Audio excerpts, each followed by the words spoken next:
Welcome back, dear listeners of Z Sci-Fi Stories. I want to speak to you from the heart for a moment. Unfortunately, YouTube has completely demonetized our channel, leaving us without the budget to keep operating. If you enjoy today's story, please consider supporting us with just $1 so we can pay our hardworking staff to cover their living expenses and continue bringing you the content you love. You can donate by scanning the PayPal QR code on your screen or by clicking the link in the description or the pinned comment below. Thank you for keeping the stories alive. For 5,000 years, the Holy Ascendancy Empire had not fired a single weapon to maintain its total stranglehold on the galaxy. They did not need massive warships or devastating planetary bombardments. Their weapon of choice was far more elegant and infinitely more cruel: the luminous network. This vast, interconnected web of faster-than-light travel gates was the soul-beating heart of interstellar commerce, diplomacy, and basic survival. If a species wished to participate in the galactic community, or even just receive emergency food shipments for their barren homeworlds, they paid the toll. The price was always exorbitant energy tributes and forced biological hybridization to permanently breed out any aggressive or rebellious instincts. Those who dared to refuse were simply denied access. The Ascendancy would lock their gates and turn their backs, leaving entire civilizations to starve to death in the suffocating isolation of the cosmic dark. The Infinity Station was the physical manifestation of this cold, perfect tyranny, suspended at the exact gravitational center of a dying quasar. Its halls were vast, sterile, and bathed in a blinding, shadowless white light that offered absolutely no warmth. The architecture was deliberately designed to make organic life feel microscopic and insignificant. Today, the Great Concourse was an ocean of subjugation, filled with the bowed heads of hundreds of alien representatives. They knelt in perfect, terrified symmetry, their genetically pacified minds incapable of generating even a single spark of rebellion. Then, there was the representative of Earth. Emerson Bullard did not kneel. He stood like a rusted bent nail, hammered carelessly into a floor of flawless, polished marble. A former deep space pioneer who had spent his life wrestling rogue asteroids and patching leaking hulls with duct tape and prayers. His face was a topological map of micrometeoroid scars and hard radiation burns.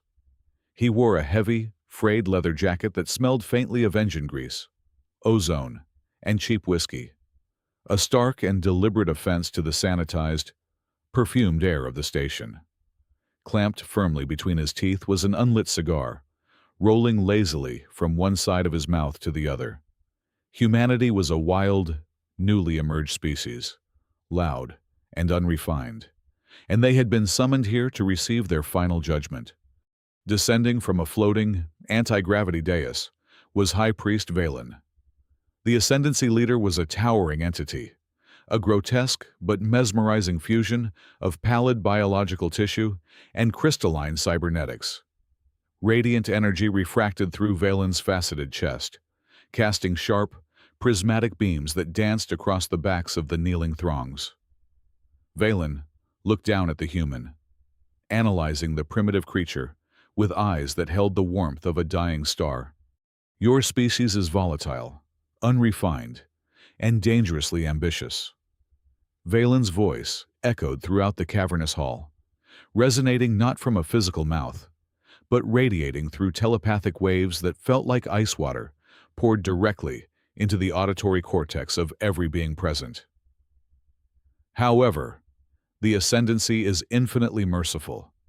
We have found a practical use for your primitive, brutish resilience. Humanity will serve as core maintenance technicians for the luminous network. You will work within the high radiation zones of our relay nodes, places our own refined biology cannot endure. Your inevitable biological degradation will reduce your average lifespan to a mere 30 years. But in exchange, Earth will be allowed to remain connected to the network. You will be permitted to serve. You will not starve. With a dismissive wave of a crystalline hand, Valen materialized a massive holographic display above the vaulted ceiling of the hall. The projections cascaded downward, showing terrifyingly vivid, high-definition scenes of dead and forgotten worlds. Ruined megacities buried under toxic ash. Oceans boiled away to nothing. Trillions of skeletal remains reaching toward empty, blackened skies. "These are the monuments to those who believed they could survive without our light," Valen declared, the telepathic voice dripping with absolute, unshakable certainty. "Do not harbor foolish dreams of independence or defiance. You cannot build your own gates. The Ascendancy has effectively locked the very quantum physics of this universe. The pathways of faster-than-light travel are our divine right, encoded into the fabric of reality by our design, and ours alone. Accept your place as our laborers, human, or join these ghosts in the dark." A suffocating, heavy silence fell over the Infinity Station. The hundreds of alien dignitaries kept their faces pressed hard against the floor, trembling violently. They were waiting for the wild human to break, to fall to his knees, to beg for mercy, and to offer up his entire species on the altar of bare survival, just as they had done. Emerson Bullard slowly reached up and pulled the unlit cigar from his mouth. He did not look up at the terrifying holograms of mass planetary extinction. He did not look at the glowing, godlike form of the High Priest with any trace of reverence. Instead, he reached deep into the right pocket of his battered leather jacket. The air in the room grew violently tense. Ascendancy Royal Guards shifted their weight, their plasma halberds humming to life, ready to strike down the insolent primate. Emerson pulled out a heavily rusted analog measuring caliper. It was a crude, mechanical tool from an era the Ascendancy considered microscopic history. With a casual, almost agonizingly slow movement, Emerson stepped forward. He raised the heavy steel tool and tapped it directly against Valen's flawless, glowing crystal podium. Clink, clink, clink. The harsh, ugly, metallic sound completely shattered the holy, sterile silence of the grand chamber. Emerson leaned forward, resting his calloused hands on the pristine surface, and offered the High Priest a slow, dark, and utterly fearless smile. The silence in the grand chamber shattered, not with a plea for mercy, but with a sound entirely alien to the Infinity Station. A low, rumbling chuckle erupted from Emerson Bullard's chest, quickly escalating into a full, booming laugh that bounced off the crystalline walls. The sound was so completely out of place, so aggressively disrespectful, that several alien dignitaries flinched, instinctively covering their auditory receptors. Valen's prismatic chest flared a dangerous, violent shade of crimson.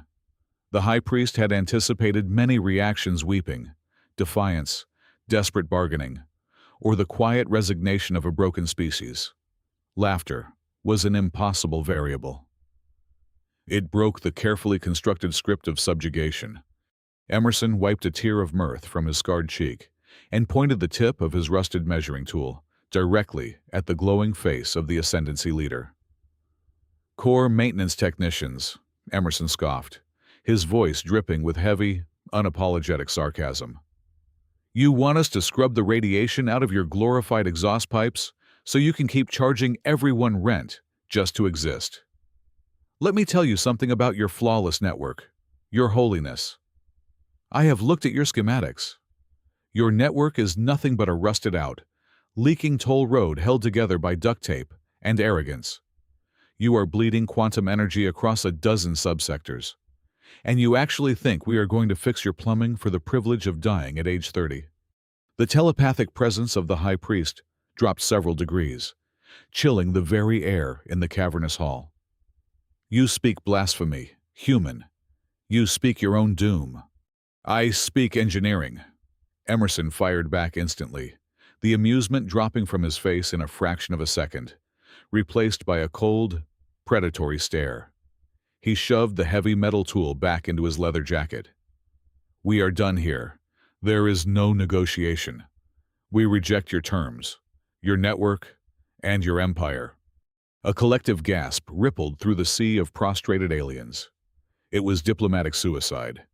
It was utter madness. Emerson turned on his heel, signaling his small entourage of rugged diplomats to move out. But before he took his first step away from the podium, he paused.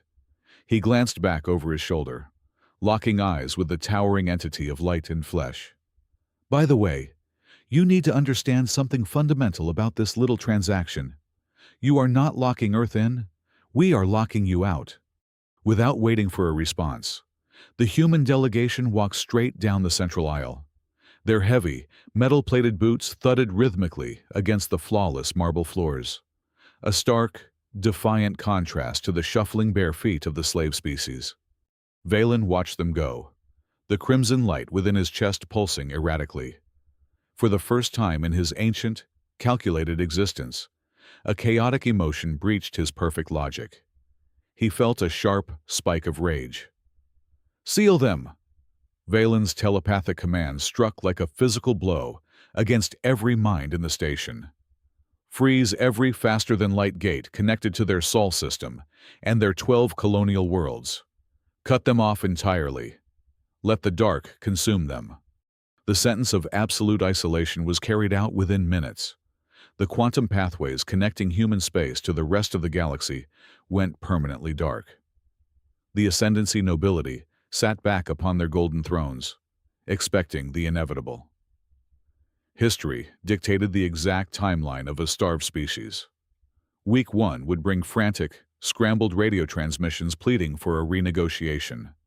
Month 1 would see the collapse of their fragile interplanetary supply chains. Month 2 would breed civil war, desperation, and mass rioting. But 4 months passed, and the Ascendancy received absolutely nothing. The space surrounding the human colonies remained submerged in total, deafening silence. There were no distress signals echoing through the void. There were no desperate ships throwing themselves blindly against the frozen gate barriers in a futile attempt to escape. There was simply nothing. This absolute lack of response began to rot the foundation of Ascendancy confidence. The nobles in the high courts found themselves pacing their elegant halls, glancing nervously at the dark, silent sectors on their star maps. They were deeply accustomed to the noise of suffering, the chaotic symphony of a dying race begging for salvation. To hold the leash and feel no pulling on the other end was a profoundly unnatural sensation. It bred a creeping paranoia. Down in the lower tiers of the Empire, the enslaved species began to whisper. In the dim, subterranean maintenance shafts of 1,000 subjugated worlds, they spoke of the humans. They called it the proud silence. The story of the ragged engineer who laughed in the face of a god and chose the dark over the collar spread like a virulent contagion. The Ascendancy tried to stamp out the rumors, brutally increasing the daily energy quotas and executing those caught speaking of Earth. But the silence of humanity was proving much louder than any imperial propaganda.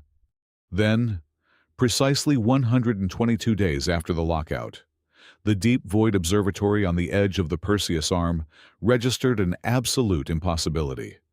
The Ascendancy technicians manning the outermost sensor arrays initially assumed their optical instruments were severely malfunctioning.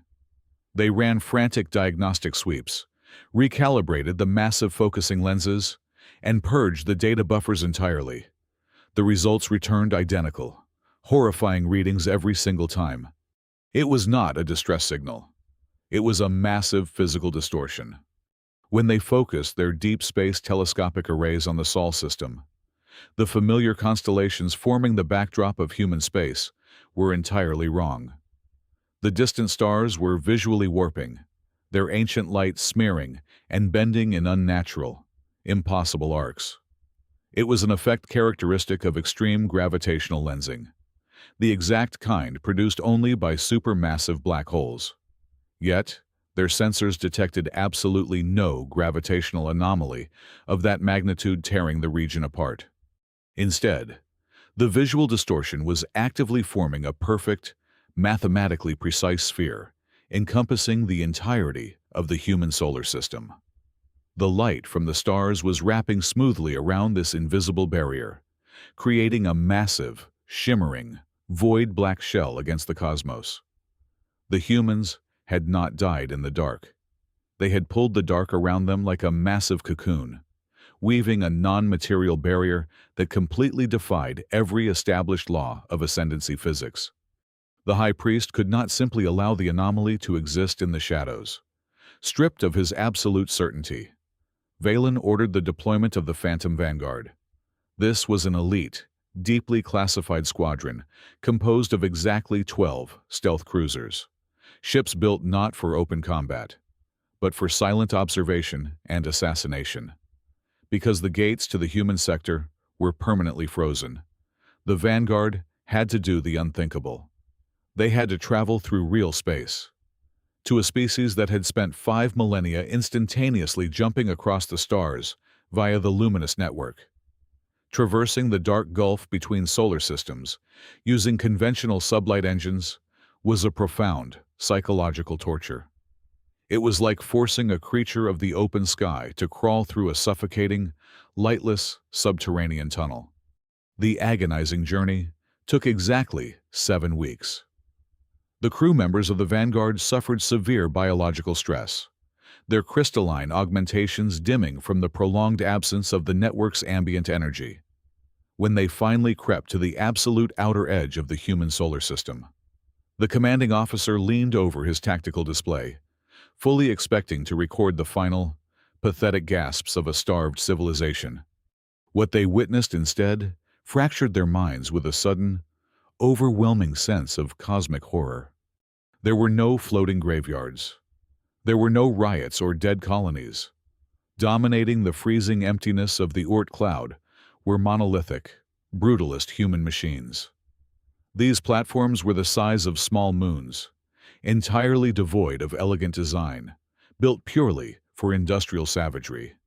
They possessed colossal, spiraling tether arrays that plunged directly into the empty vacuum.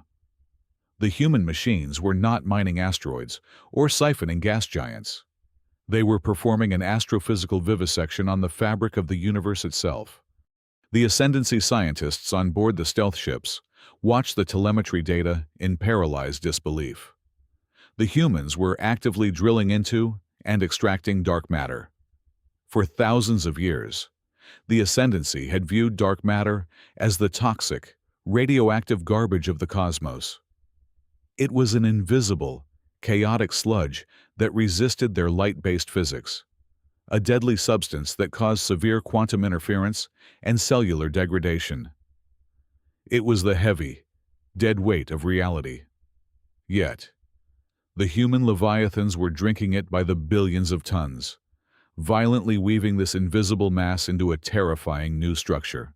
Suddenly, the sleek, immaculate decks of the Ascendancy cruisers plunged into crimson emergency lighting. "Captain, our primary luminous reactors are in freefall," the navigation officer shrieked, his voice cracking with unprecedented panic. The crystalline power cores of all 12 stealth ships began to violently sputter and die. The energy reserves plummeted from 100% to less than 15% in a matter of seconds. It was not a mechanical failure. It was a parasitic drain. By harvesting and concentrating such massive quantities of dark matter, the humans had fundamentally altered the local laws of physics. They had created a massive vacuum of negative energy. The human machines were passively suffocating the light-based technology of the Ascendancy vessels just by existing in the same sector. The alien ships were drowning in the dark. "Abort the mission immediately. Divert all remaining auxiliary power to the tachyon array. Transmit a Class 1 emergency warning to the capital," the captain ordered, his biological tissues sweating profusely as the temperature in the cabin rapidly dropped to freezing levels.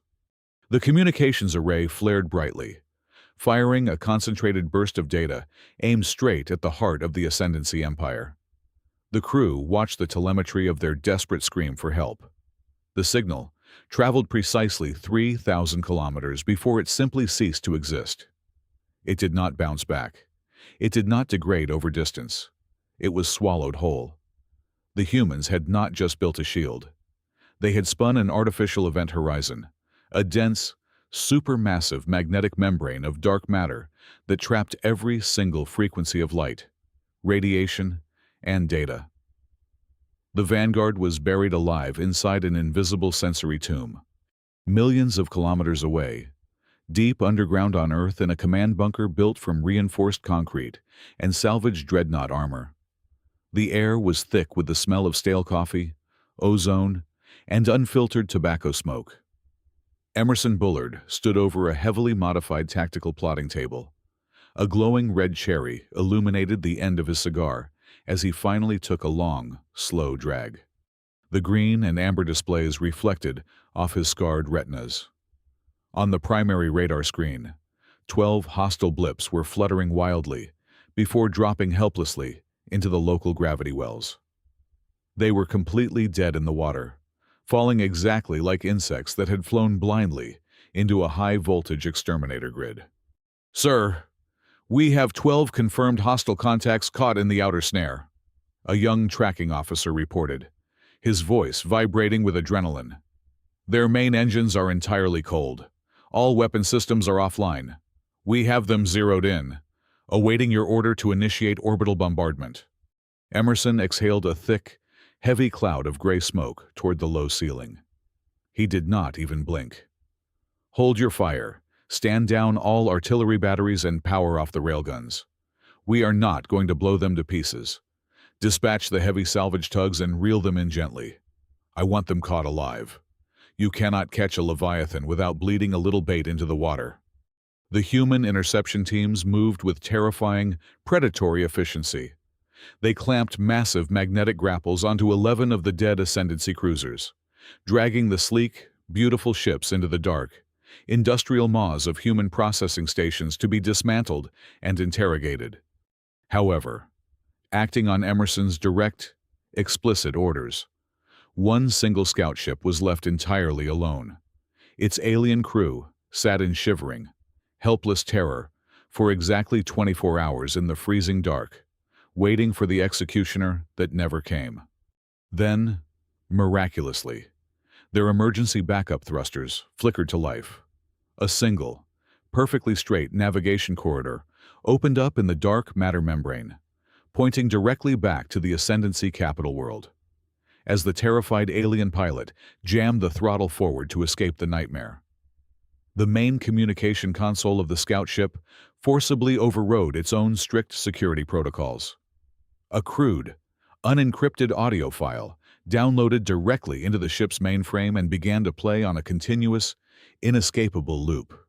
It was the rough, gravelly voice of the human engineer. "We have finished building the foundation of our house.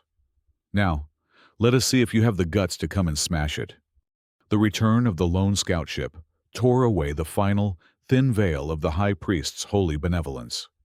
Hearing the crude, taunting voice of the human engineer echoing through the sacred halls of the capital shattered Valen's pristine logic into a million jagged pieces of pure, unadulterated rage. The illusion of a peaceful, merciful empire ended that very day. Valen demanded absolute extermination.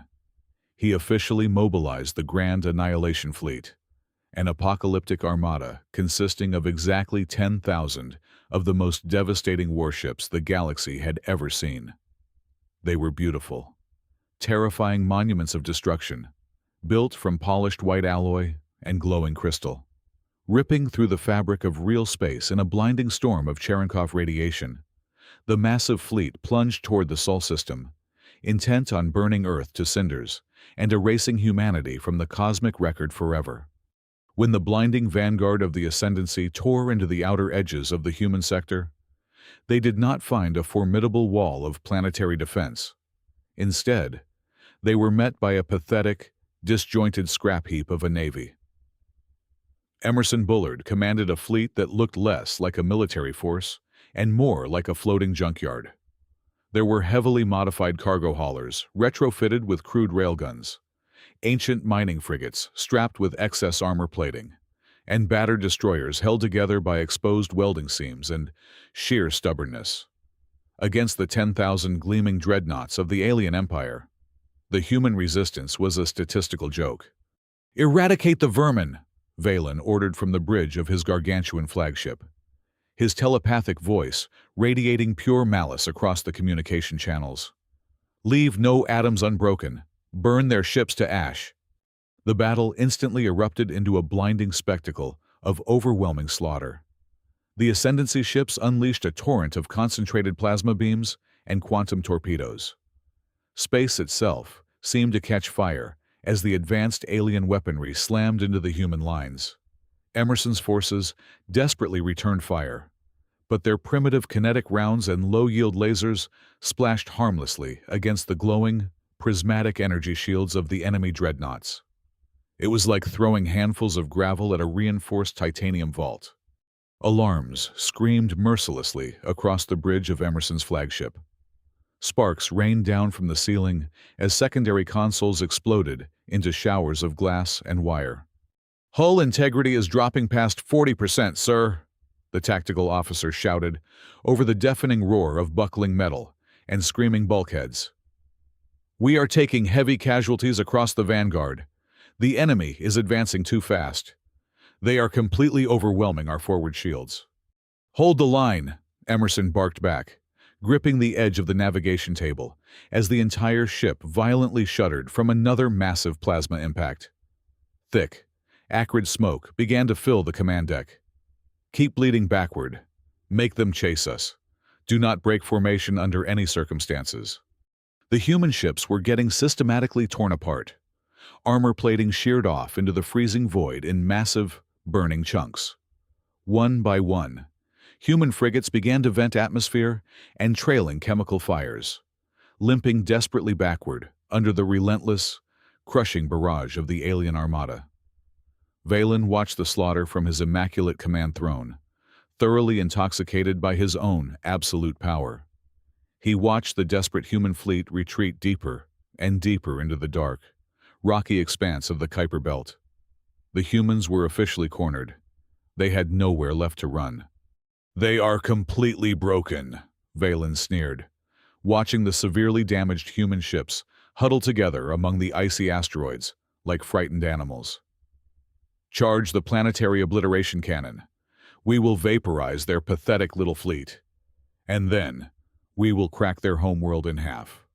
The massive crystal array at the bow of the Ascendancy flagship began to glow with the blinding intensity of a newborn star, drawing catastrophic amounts of power from their internal reactors. But, as the weapons officer locked the final targeting telemetry, a sudden, frantic warning flashed across the golden displays of the alien bridge. "High Priest," the chief tactician stammered, his crystalline eyes wide with sudden, inexplicable panic. "There is a severe anomaly in the enemy's firing patterns. Their lasers are not attempting to penetrate our kinetic shielding. They are not targeting our weapon hardpoints or our main engines." Valen leaned forward, his glowing brow furrowing in deep confusion. "What are you talking about? They have been firing at us continuously for the last 2 hours." "Yes, but look at the trajectory arcs," the tactician typed frantically, bringing up a three-dimensional holographic map of the entire battlefield. When Valen looked at the map, the arrogant smile instantly vanished from his face.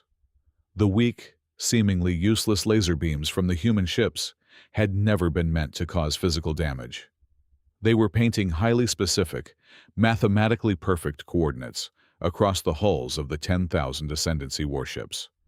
The humans were not shooting at them. They were tagging them. The laser strikes were microscopic needles, and they were actively stitching a massive, invisible quantum thread between every single ship in the alien armada. And the burning human ships, the ones that appeared to be catastrophically failing and venting plasma into space. It was an elaborate, beautifully executed, suicidal optical illusion. They were not bleeding out. They were aggressively dumping colossal amounts of raw thermal energy directly into the icy surface of the Kuiper Belt asteroids surrounding them. Beneath the rocky crust of those thousands of asteroids, massive, dormant machines had been waiting silently in the dark. Fed by the sudden influx of human plasma, the machines violently awoke. Aboard the heavily damaged, smoke-filled bridge of the human flagship, Emerson Bullard stood amid the sparking wreckage. He calmly wiped a streak of blood from his forehead and looked at the primary tactical screen. The 10,000 alien dreadnoughts were perfectly aligned, completely surrounded by the charged asteroids, and stitched together by invisible targeting telemetry. They had marched exactly into the kill zone. Emerson reached out toward a heavily cracked control panel. There was a single, mechanical red button wired directly into the main console with thick electrical tape. He did not give a grand, triumphant speech. He did not gloat to the enemy. He simply shifted the unlit cigar in his mouth and pressed his thumb down hard on the heavy plastic. "Close the net," Emerson ordered. The disguised machines hidden within the Kuiper belt activated simultaneously. They did not fire missiles or explosive projectiles. Instead, they projected a localized, hyperdense gravity well that instantly fused with the dark matter membrane the humans had been weaving for months. The fundamental laws of physics within that specific sector of space simply ceased to function normally.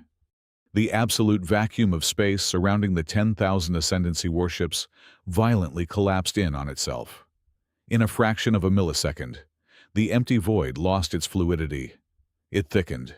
It instantly solidified into an impenetrable, hyperdense kinetic gel. The magnificent, unstoppable Grand Annihilation fleet was caught dead in its tracks, instantly locked in place like dead insects, trapped forever in a block of hardened amber. The catastrophic halt of the Grand Annihilation fleet was not accompanied by the deafening roar of explosions or the tearing of metal. It happened in absolute, terrifying silence. Across the vast expanse of the battlefield, the glowing prismatic engines of 10,000 Ascendancy dreadnoughts simultaneously choked and died. The blinding white light that had always radiated from their pristine hulls flickered wildly before winking out completely, plunging the magnificent armada into the cold, uncaring pitch black of the void. Inside the ships, the sudden absence of the luminous network felt like a physical amputation to the crystalline crews. High Priest Valen collapsed against his command console, gasping for breath as the ambient energy of his biology was violently ripped away. The 10,000 invincible warships were no longer a fleet. They were a graveyard of floating, powerless metal statues, paralyzed completely in the dead space between the rocks. Every single weapon system was offline. Every faster-than-light drive was permanently fused. The emergency backup generators refused to ignite. The Ascendancy tacticians hammered desperately against their darkened glass panels, screaming orders that could not even transmit past their own lips. Then, the emergency screens flickered to life, not just on the flagship, but across every single one of the 10,000 paralyzed vessels. The monitors did not display Ascendancy command codes. They displayed the exhausted, bloodied, but fiercely grinning face of Emerson Bullard. His image was projected in stark, unpolished two-dimensional video, the crude analog feed cutting through the alien quantum encryption like a machete through silk. "I told you," Emerson began, his gravelly voice echoing simultaneously through millions of dark, freezing cabins. "I told you we were not locked in.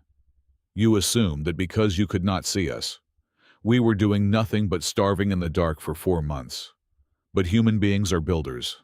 Valen, when you shut off our access to your shiny little toll road, you gave us the greatest gift imaginable.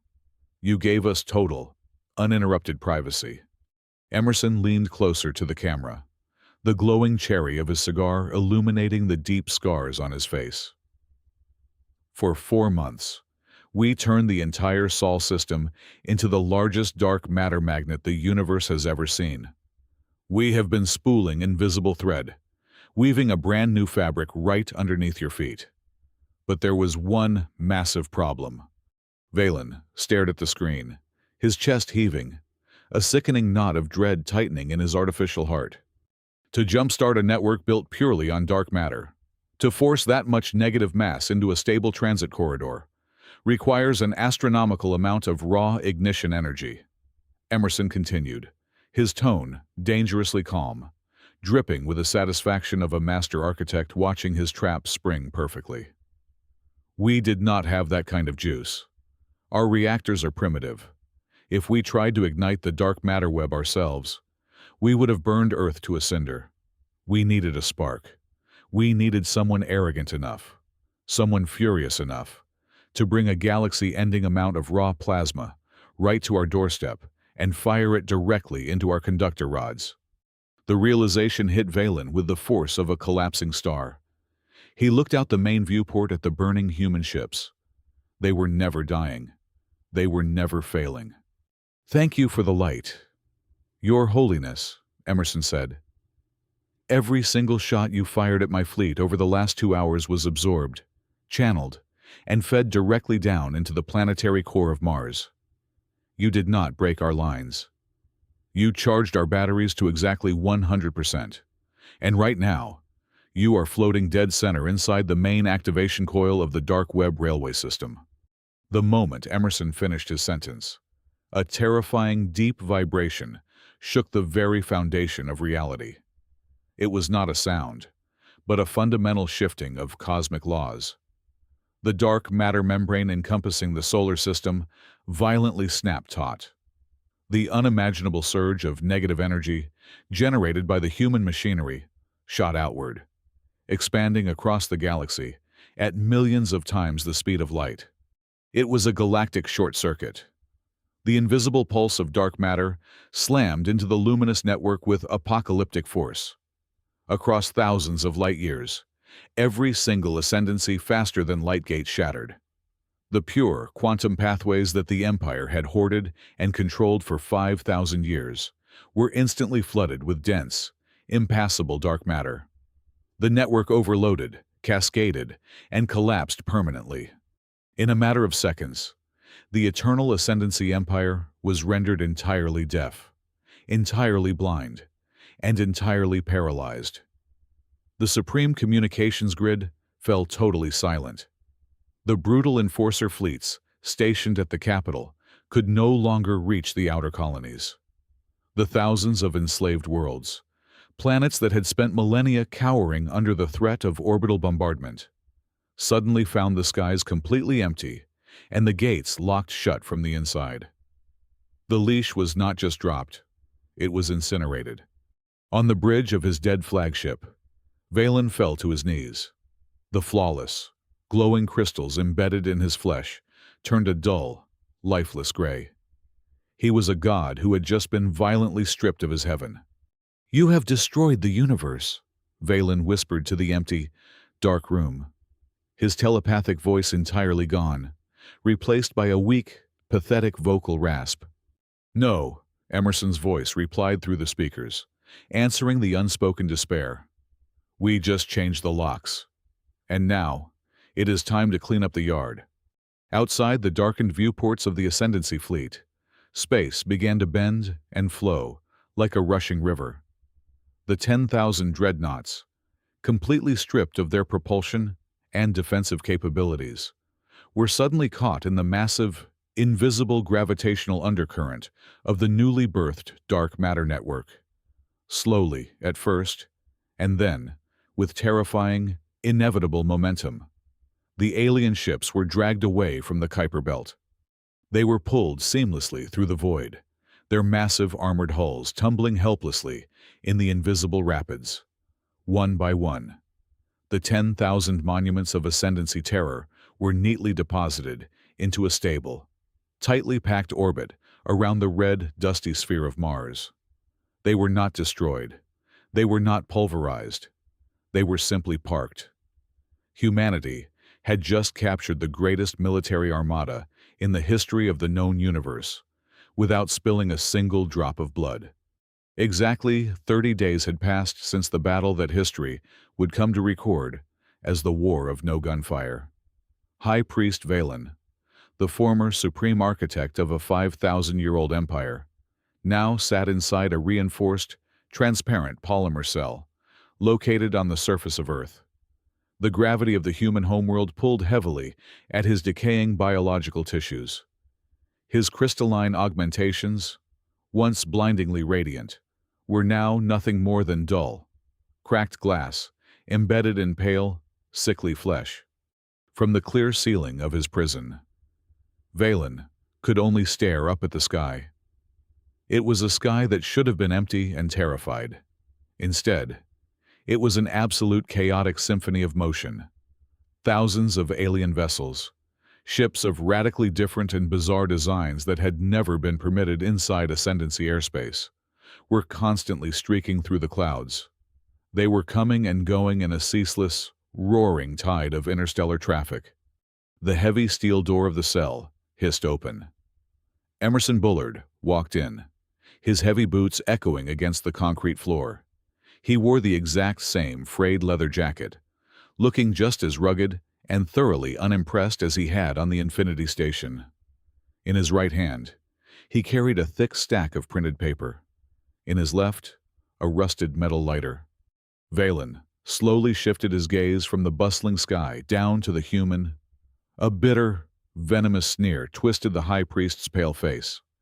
"Are you here to gloat over your galactic graveyard, human?" Valen rasped, his voice a hollow shadow of its former telepathic glory. "You broke the network. You plunged the universe into darkness. Those ships above us are the lucky few who scavenged enough fuel to flee. But out there, across 10,000 worlds, billions are starving. You did not liberate them. You committed the greatest act of mass genocide in the history of the cosmos. Their blood is entirely on your hands." Emerson did not flinch. He did not look guilty. He simply reached into his pocket, pulled out a small remote control, and pressed a button. The entire back wall of the polymer cell flickered to life, transforming into a massive, high-definition live feed. Valen gasped, stumbling backward. The screen was not showing dead worlds or starving colonies. It showed massive, glowing rifts of dark matter suspended in space, acting as massive transit gates. Pouring through these dark gates were thousands of massive cargo haulers, agricultural freighters, and civilian transports belonging to the very species the Ascendancy had enslaved for millennia. The ports were chaotic, loud, and bursting with raw, untamed economic life. "You never really understood how human beings operate," Emerson said quietly, tossing the stack of papers onto the small metal table in the center of the room. "You thought that because we built a new transit system, we were going to become the new toll collectors. You thought we were going to replace your empire with our own and hoard the keys to the kingdom." Emerson stepped closer to the glass, looking directly into Valen's dull, defeated eyes. "We did not hide the dark matter technology. Valen, we made it open source.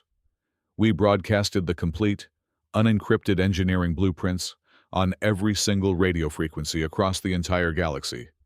We gave it away for free." Valen shook his head in violent, uncomprehending denial. "Impossible!